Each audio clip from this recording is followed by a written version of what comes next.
ఈ రోజు మా అమ్మడు పుట్టినరోజు. అందుకే రాత్రి తనకి శుభాకాంక్షలు చెప్పడానికి మా ఆయన ఈ ఇంటికి వచ్చాడు అని భాగ్యం చెప్పేసరికి భద్రావతి ఫ్యామిలీ వాళ్ళంతా కూడా అక్కడి నుంచి వెళ్ళిపోతారు. ఇక నర్మద ఆనందరావు దగ్గరికి వచ్చి, బాబాయ్ మీరే కదా మా ఇంటికి రాత్రి దొంగతనానికి వచ్చింది అని అడిగేసరికి ఇంట్లో వాళ్ళంతా కూడా ఒక్కసారిగా షాక్ అవుతారు.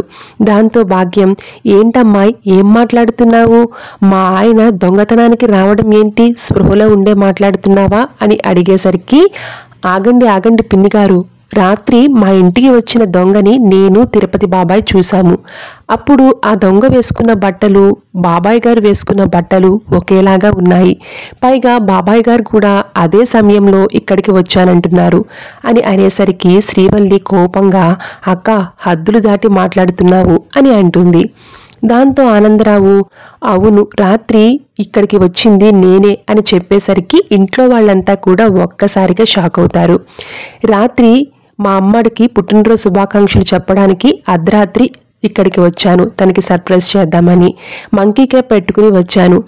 అదే సమయంలో నర్మద నన్ను చూసి దొంగ అనుకుని చితకబాదింది. దాంతో కంగారు వచ్చేసి ఏం చేయాలో తెలియక పరిగెత్తుకుంటూ వెళ్ళి పొరపాటున భద్రావతి గారింట్లోకి వెళ్ళిపోయాను అని ఆనందరావు చెప్పేసరికి అక్కడ ఉన్న వాళ్ళంతా కూడా ఒక్కసారిగా షాక్ అవుతారు. Thanks for watching.